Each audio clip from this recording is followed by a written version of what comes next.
Weiß war das Land. Weiß war es eingehüllt in die große Decke, die aus Schnee besteht und die wir Winter nennen. Viel Frieden und Geborgenheit strahlte es aus, das Land, weil der Schnee Hässliches überdeckt und Unebenheiten sanft verhüllt. In diesem weißen Land stand ein herrliches Schloss, dessen hohe Türme der Sonne jeden Morgen zuerst Guten Tag sagten. Im Schloss lebten ein guter König und dessen Frau, die so schön war wie ein Tautropfen, in dem sich das Licht bricht. Die Königin saß gerade am Fenster ihres fürstlichen Gemachs und stickte. So, jetzt noch den blauen Faden vernähen und dann höre ich für heute auf. Au! Wie kann man nur so ungeschickt sein und sich gerade beim letzten Stich stechen? Naja, macht auch nichts. Ich werde auf den Balkon gehen und den Winter einatmen. Da fiel ein Tropfen Blut in den Schnee. Lautlos. Oh, ist das schön. Das Ebenholz der Balustrade, der weiße Schnee und der tiefrote Tropfen Blut. Ach, hätte ich doch ein Kind mit einer Haut so weiß wie Schnee, mit Lippen so rot wie Blut und Haaren so schwarz wie Ebenholz. Bald darauf gebar die Königin ein Töchterchen. Ah, das war schön, so schön wie Schnee, Ebenholz und Blut. Heute schenke ich dir einen Namen, mein Kind. Du sollst Schneewittchen heißen. Die gute Königin wurde krank und starb. Jahre der Trauer trübten das Herz des Königs. Doch dann heiratete er ein zweites Mal. Sein geliebtes Töchterchen, sein Schneewittchen, sollte endlich wieder eine Mutter bekommen. Die neue Königin war sehr schön. Doch leider war ihre Schönheit, ihr Spiegelbild, das Einzige, was sie wirklich liebte. Schneewittchen aber hasste sie und behandelte es schlechter als eine Magd.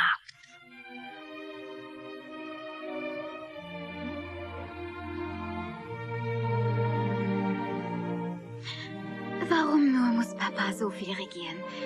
Hätte er nur ein wenig Zeit für mich. Was murmelst du da vor dich hin? Oh, nichts. Dieses Kleid ist noch viel zu schön für dich. Hier, zieh das an. Aber das sind ja nur Lumpen. Außerdem kratzt der Stoff sehr. Hör auf zu jammern. Marsch an die Arbeit. Ja, Mutter. Traurig ging Schneewittchen in die Küche, um die großen irdenen Töpfe und Tröge auszuwaschen. Grrr, grrr, grrr, sangen die Tauben und lugten durchs geöffnete Küchenfenster. Ihr habt recht.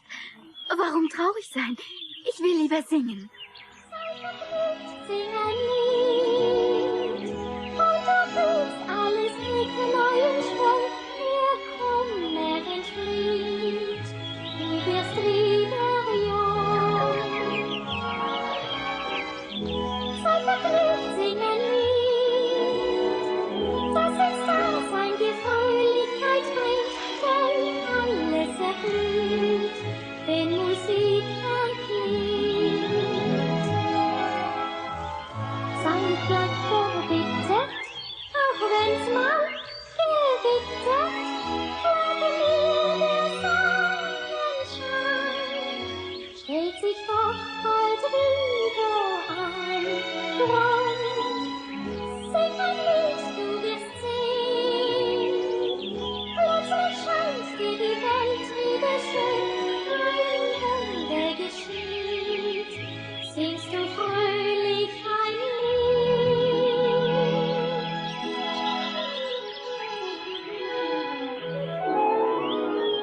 Der Frühling zog ins Land und bemalte es mit rosa und weißen Blütentupfen. Und an einem dieser nebelzarten Frühlingsmorgen ging Schneewittchen an den Brunnen, um Wasser zu holen. Quietsch, quietsch, ächzte das alte Tau, als Schneewittchen den schweren Eimer hochzog. Und als er oben war, setzte sie sich am Brunnenrand nieder, um ein wenig auszuruhen. Flatter, flatter, flug kamen die Tauben gurrend auf Schneewittchens Schulter. Mit ihren zarten Fingern strich sie den Vögeln behutsam über ihr Gefieder. Soll ich euch ein Geheimnis verraten? Könnt ihr schweigen? Dieser Brunnen wird Wunsch erfüllt. Nach dem Brunnen, was ihr wünscht, was euer Herz begehrt, sobald er dann sein Echo hört, ist euer Wunsch erfüllt. Ich wünsch mir, dass der Liebste mein mir heute Nacht gehört. Ich wünsch mir, dass er zu mir kommt und lieber mir schwört.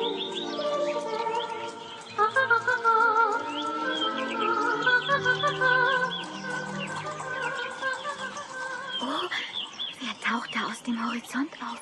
Klipp, klapp, trapp, kam ein Schimmel herangaloppiert, auf dessen edlem Rücken ein schöner junger Reiter saß.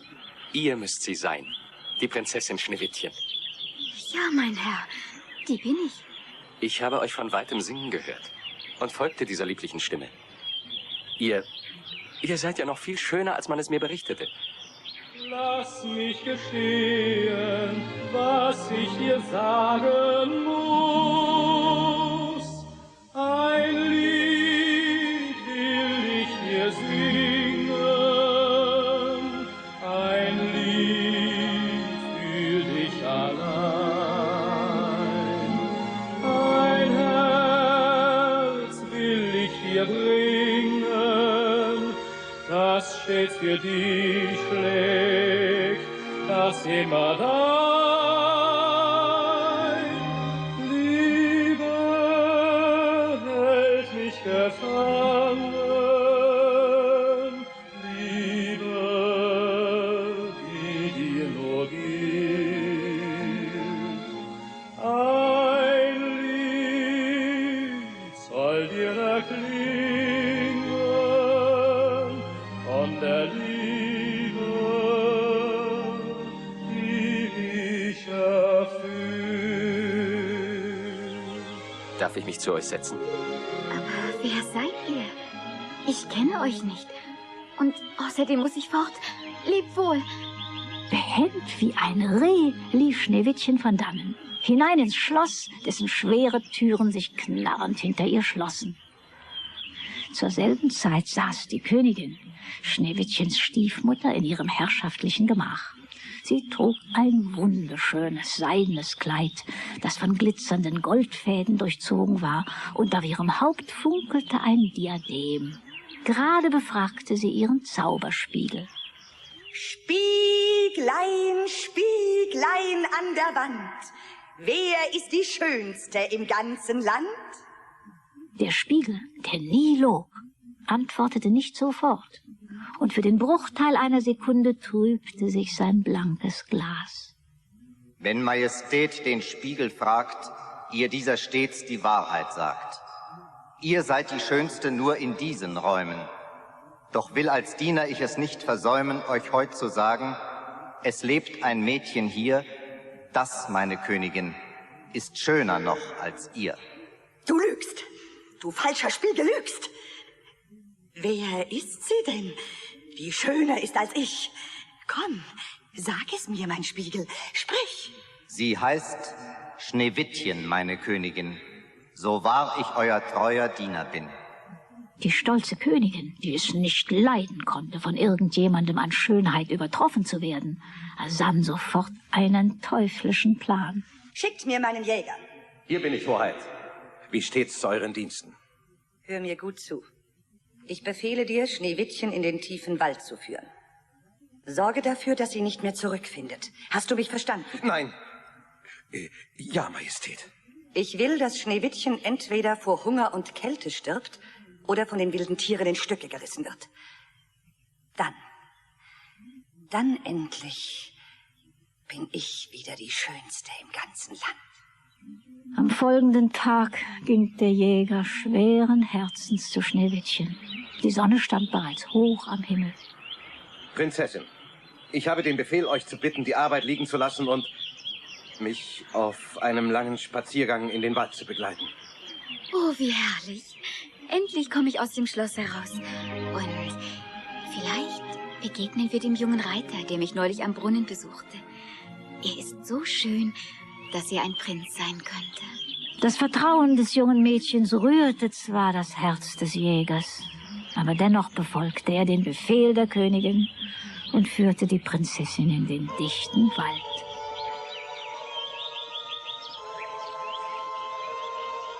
Oh, wie finster es hier ist. Die Bäume drängen sich so eng aneinander, dass ihre Wipfel ein tiefgrünes Dach bilden. Lebt wohl, Prinzessin.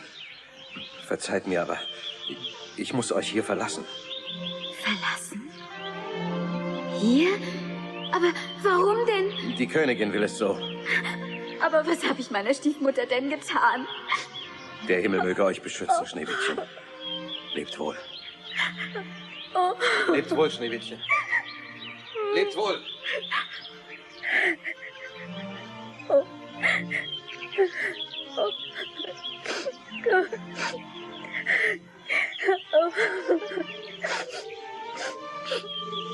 Verzweifelt irrte Schneewittchen umher.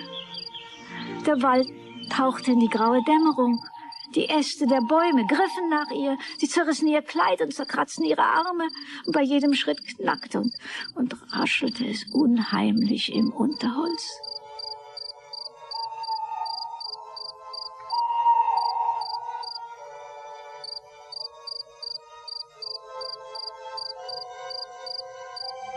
Dann tropfte die Nacht tiefschwarz durch die Bäume. Schneewittchen war mutterseelenallein und hatte Angst. Es ist so finster. Mich friert. Hilfe! Hilfe! Hilfe! Aber niemand antwortete ihr. Nur der langgezogene Schrei eines Käuzchens durchschnitt die Nacht. Kraftlos sank Schneewittchen ins feuchte Moos, das die knorrigen Wurzeln einer alten Eiche sanft bedeckt. Der Tag erwachte und bahnte sich seinen Weg durch die Blätter. Schneewittchen öffnete die Augen. Oh. Wer seid denn ihr? Ich sehe ein Reh mit seinem Kitz und pausbäckige Eichhörnchen mit roten Wuschelschwänzen. Da haben wir auch 2 Häschen, die sich aneinander kuscheln. Und wenn mich nicht alles täuscht, bist du ein vollgefuttertes Murmeltier. Und du? Du bist ja eine Schildkröte. Hey, wer flattert denn so schwarz gefiedert um meinen Kopf? Eine Amsel. Und da eine Elster und 2 Gurthauben. Kommt, setzt euch auf meine Hand. Wisst ihr was? Wir bringen dem Tag jetzt ein Ständchen. Sing ein Lied, und da blüht alles kriegt neuen Schwung. Wer kommt, entflieht, du wirst wieder jung. Sei vergnügt, sing ein Lied, das ist das, ein dir Fröhlichkeit bringt, wenn alles erblüht, wenn Musik erklingt.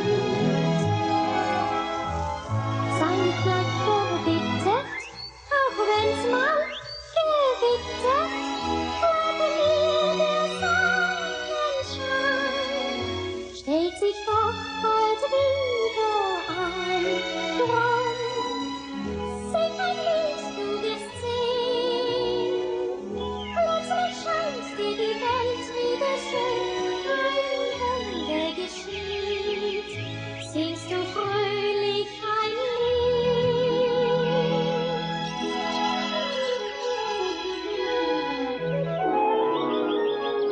Singend setzte Schneewittchen, begleitet von all ihren kleinen Freunden, ihre Wanderung fort. Doch diesmal führten sie die Tiere Und so kam sie bald zu einer Lichtung, die die Sonne mit ihrem Gold überflutete. Und mitten auf ihr stand ein winziges Häuschen, dessen Strohdach und dessen blau gestrichene Fensterläden und weiß getünchte Mauern Schneewittchen zuzulächeln schienen. Oh, was für ein süßes Häuschen. Wer hier wohl wohnen mag. Seht nur, ich kann kaum hinein. Ist da jemand? Oh, liebe Freunde, schaut, der Tisch ist gedeckt. Und da stehen 1, 2, 3, 4, 5, 6, 7 Sesselchen. Oh, und welche Unordnung. Gehen wir diese Treppe hinauf. Aber was steht denn da? 1, 2, 3, 7 Bettchen. Und so viel Staub. Wer sind bloß diese faulen kleinen Bewohner, die hier leben? Meine Freunde, wollt ihr mir helfen, hier ein wenig aufzuräumen? An die Arbeit. Bringen wir Ordnung in das Heim dieser kleinen Faulpelze. Und dann wollen wir zu Mittag essen. Los, los, helft mir.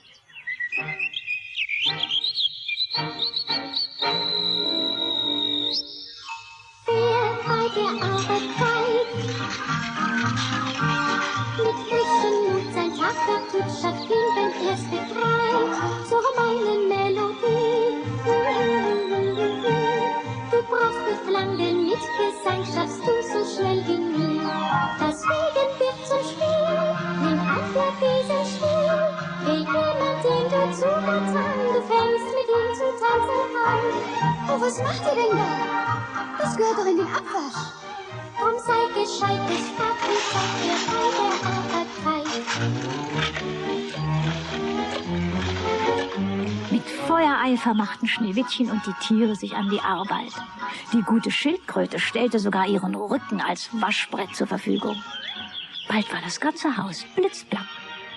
Schneewittchen naschte ein wenig Obst, nahm sich etwas Käse und Roggenbrot. Schließlich fiel sie erschöpft von der vielen Arbeit auf das größte der winzigen Bettchen und schlief sofort ein. Die Tiere freuten sich, sie in Sicherheit zu wissen und zogen sich dann mucksmäuschenstill auf Pfotenspitzen zurück. Schneewittchen ahnte nicht, dass sie im Haus der 7 Zwerge war. Tja, diese 7 guten Zwerge, das waren nette Kerlchen und recht drollig anzusehen. Sie lebten schon sehr lange in diesem Wald.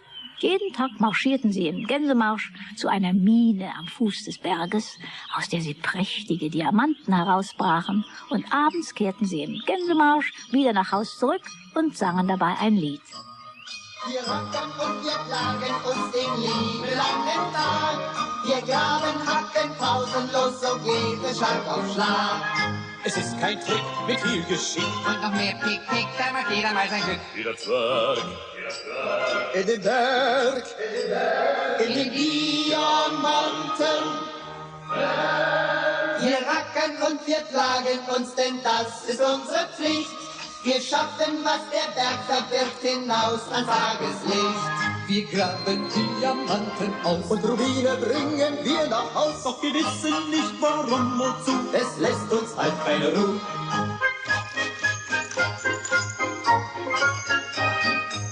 Ah, da kommen sie ja. Sind sie nicht hübsch rundlich und watscheln fröhlich einher? Die Hacke auf der Schulter, die Lampe in der Hand. Ich heiße Chef, das ist doch klar, weil ich hier stets der Erste war. Mich nennt man Brummbär, weil ich brumm. Ich brumm mich noch mal schief und krumm. Ich bin der Happy, der stets lacht und auch recht häufig Unsinn macht. Schlafmütze ist mein schöner Name. Ich mach fürs Gähnen stets Reklame. Ich heiß Hatschie, weil ich sehr oft niese. Im Wald, im Feld und auf der Wiese. Man nennt mich Heppel. Ich sprech selten. Ich lasse auch die anderen gelten. Ich bin der Seppel und verdreh als einziger, was ich verstehe. Ich meine, ich verdreh Stuchbaben. Ein Herr kann ja nicht alles zwaben. Hi ho, hi ho, hi ho, hi ho, hi ho, hi ho. Wir sind vergnügt und froh. Hi ho,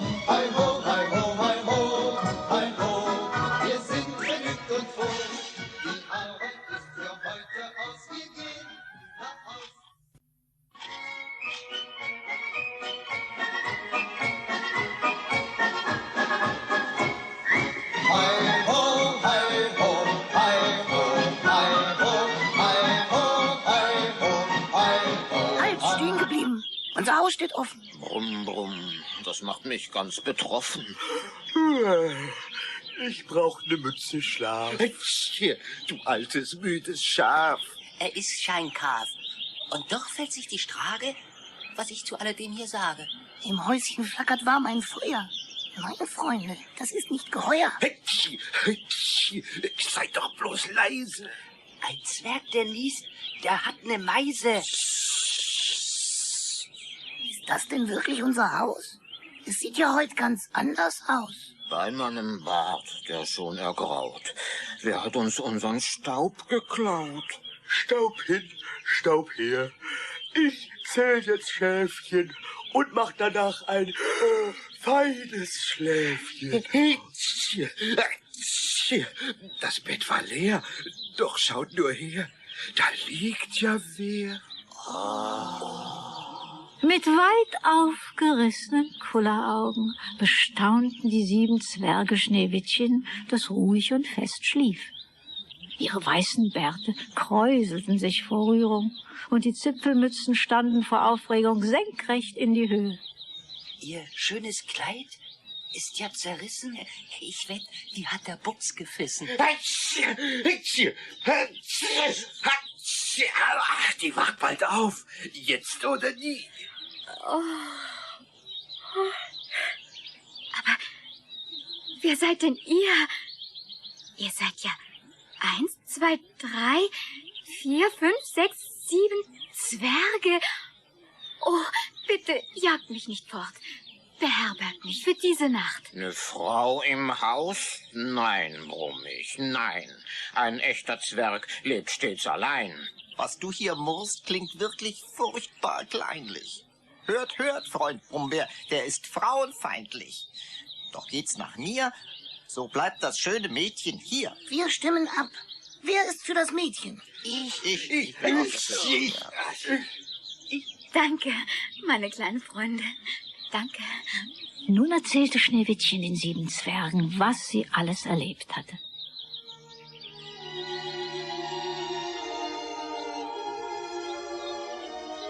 Arme kleine Prinzessin, habt keine Angst, wir werden euch beschützen.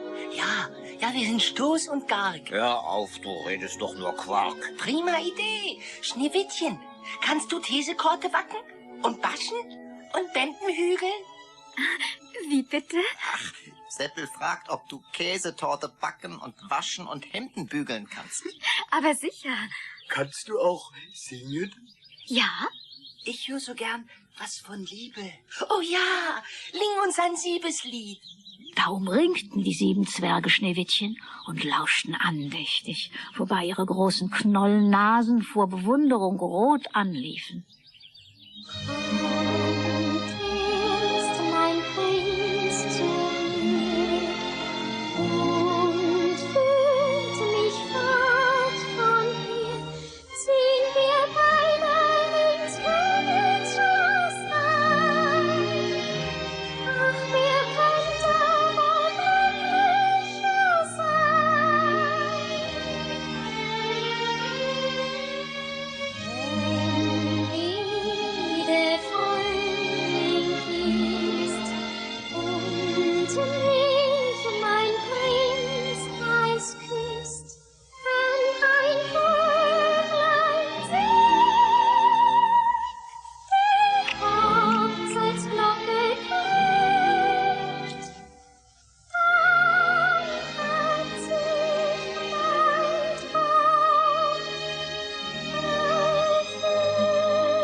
So vergingen einige Tage. Schneewittchen war von den 7 Zwergen aufgenommen worden. Jeden Abend hatten sie es eilig, nach Hause zu kommen. Sie freuten sich auf ihr schmuckes, sauberes Heim und genossen die köstlichen Speisen, die Schneewittchen für sie bereitet hatte. Sogar Brummbär hatte aufgehört zu murren und war Schneewittchens treuester Freund geworden. Noch nie war es bei den Zwerglein so fröhlich und so gemütlich gewesen. kommt ran an die Schüssel, und zwar möglichst dicht. Die Ärmel rollt hoch, denn sonst geht es nicht. Nun schöpft reichlich Wasser, verteilt's im Gesicht und macht brrr, brrr, brrr. Jetzt seift euch gut ein, aber nicht zu knapp. Ist alles voll Schaum, spült ihr ihn wieder ab. Die Hände voll Wasser ins Gesicht, damit schwach. Nun macht brrr, brrr, brrr. Spült schnell alles fort, auch die Seife im Ohr. Doch spritzt euch nicht nass, sondern beugt euch gut vor. Und habt keine Angst, Wasser ist nun mal nass. Auch wenn ihr dabei friert, es macht ja viel Spaß. Im Wasser zu planschen, vergnügt wie ein Fisch. Und ist es vorüber, dann fühlt ihr euch frisch.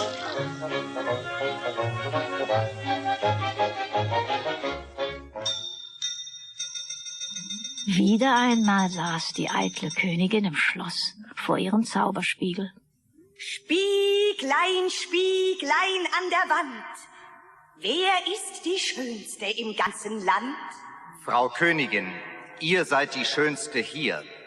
Aber Schneewittchen, hinter den Bergen, bei den 7 Zwergen, ist weitaus schöner noch als ihr.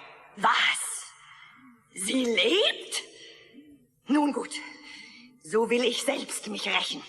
Mit diesen Worten raste die Königin hinab in den Keller des Schlosses.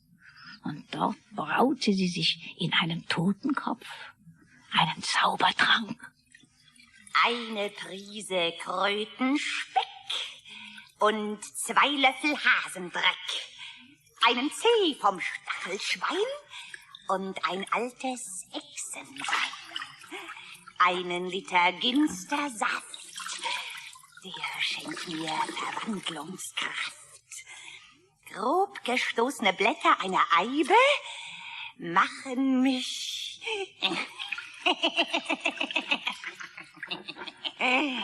zum alten Weibe. Gierig schlürfte die Königin das scheußlich stinkende Gebräu. Im Nu hatte sie sich in eine alte Hexe verwandelt, deren Hände von gelblich-grauer Pergamenthaut überzogen waren. So erkennt mich keiner mehr. Und du auch nicht, Schneewittchen. Nun lege ich noch einen rotbackigen, vergifteten Apfel in meinen Korb. Schneewittchen muss nur einmal abbeißen und schon fällt sie in einen tiefen, in einen ewigen Schlaf. Und dann bin ich wieder die Schönste, die Allerschönste im ganzen Land. Eilig machte die Hexe sich auf den Weg in den großen, finsteren Wald.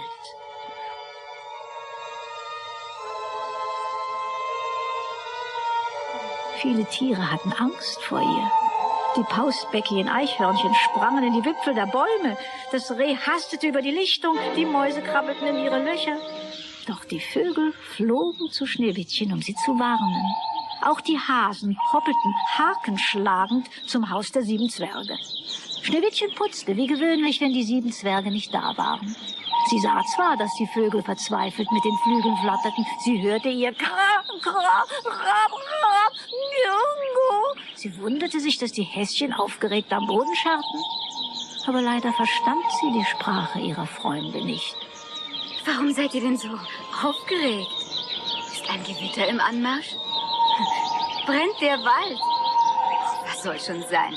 Beruhigt euch, meine Freunde. Ich muss jetzt weiterarbeiten. Bald erreichte die böse Hexe das Heim der 7 Zwerge. Durch das geöffnete Fenster erblickte die alte Schneewittchen. Und die strahlende Schönheit der kleinen Prinzessin schürte ihre Eifersucht. Sie klopfte einige Male leise an die Tür und sagte mit ihrer süßesten Stimme: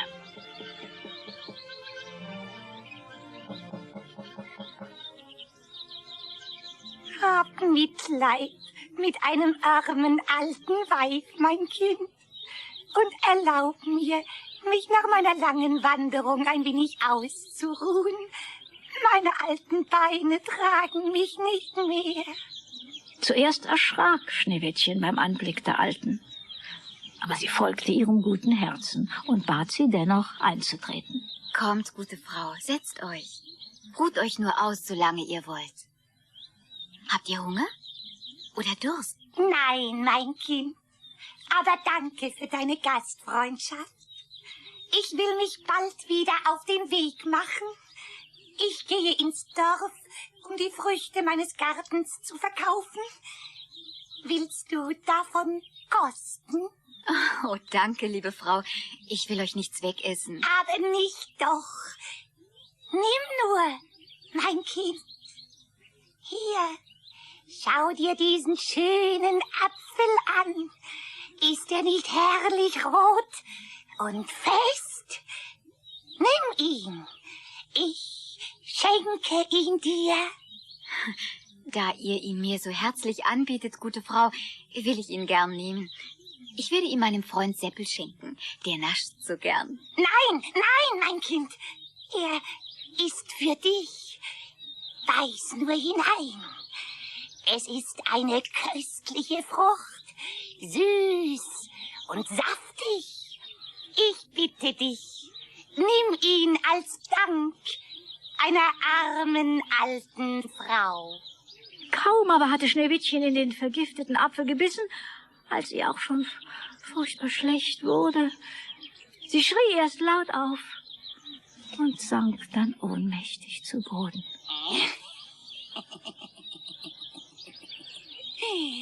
Nun schläfst du für alle Ewigkeit, du verhasstes Mädchen. Und nichts kann dich erwecken.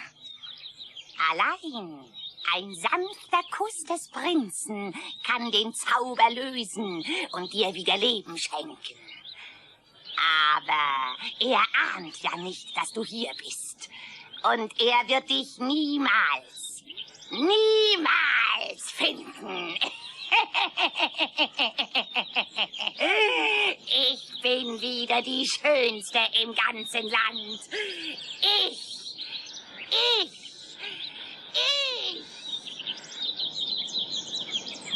Die Tiere des Waldes überlegten, wie sie ihrer Freundin, der Prinzessin, helfen könnten. Gemeinsam machten sie sich auf den Weg zur Diamantenmine, in der die Zwerge arbeiteten, und schlugen so viel Lärm, dass diese schließlich aufmerksam wurden. Freunde, ich habe das Gefühl, Schneewittchen ist in Gefahr. Laufen wir sofort nach Hause. Ta. Beim König der Zwerge. Wenn jemand der Prinzessin auch nur ein Haar gekrümmt hat, mache ich Erbsenpüree aus ihm. Links, rechts, links, rechts, links, rechts, so rannten die 7 Zwerge im Gänsemarsch nach Hause. Bald erblickten sie die hässliche Hexe, die sich auf der Flucht vor den Tieren befand, die sie bereits verfolgten.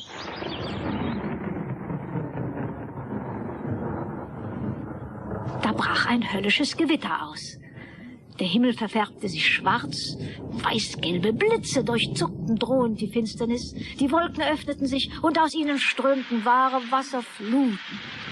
Die 7 Zwerge aber jagten die Hexe. Da, jetzt befand sie sich auf einem schmalen Grat, neben dem ein tiefer Abgrund gähnte. Links, rechts. Männer, stürzt euch auf sie, packt sie am Mantel, ergreift sie.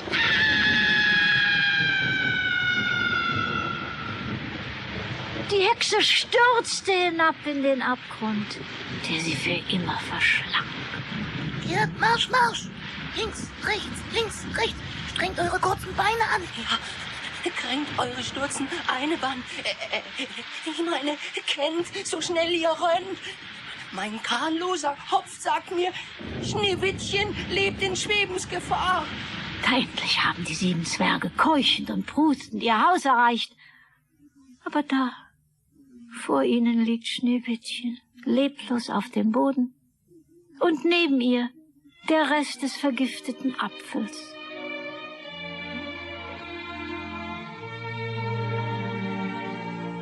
Sie hat von dem vergifteten Apfel der bösen Schneckse gefressen. Ach je, ich bin schon ganz durcheinander. Ich glaube, unser Schneewittchen schwebt nicht mehr. Sie ist auch ganz heiß, weiß im Gesicht. Brummbär, wie ist ja tausendmut. Schluchz. Und wer singt uns jetzt Liebeslieder vor? Dicke Tränen kullern über die roten Zwergengesichter und verfangen sich in den weißen Bärten.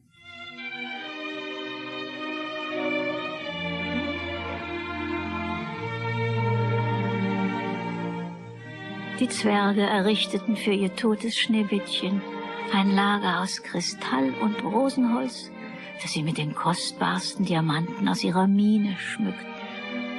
Den ganzen Tag und die ganze Nacht schwiegen die 7 Zwerge. Nur dann und wann war ein tiefer Seufzer zu hören. Die Tiere des Waldes trauerten ebenfalls um Schneewittchen. Die Vögel ließen mutlos ihre Flügel hängen. Die Löffel der Hasen hingen herab wie Schlappohren. Und die Mäuse rollten ihre langen Schwänzchen ein. Da, klipp, klapp, tripp, trapp, hörte man Pferdehufe. Und dann erblickten alle am Waldesrand einen Reiter von strahlender Jugend und Anmut, der traurig auf sie zukam.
Das ist er.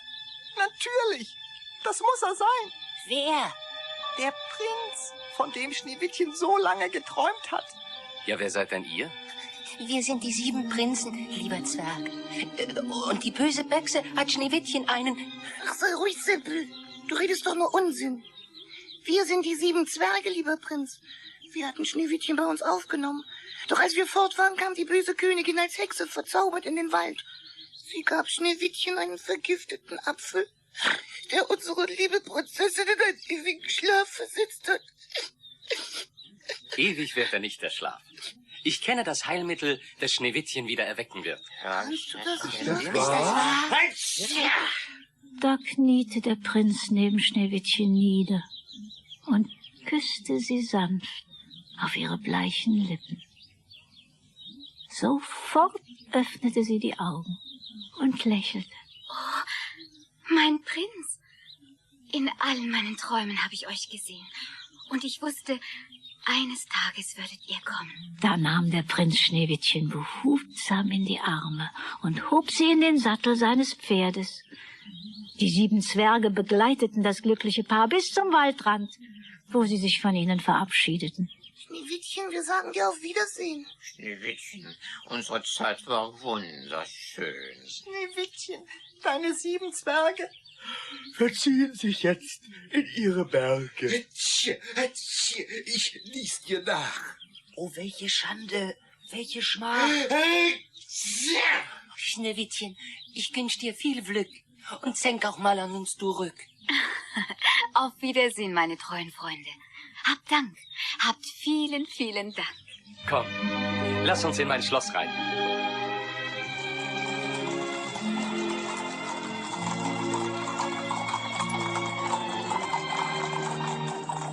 Der Prinz und seine Frau winkten den 7 Zwergen noch lange, lange nach, bis deren bunte Zipfelmützen im hohen Gras verschwanden.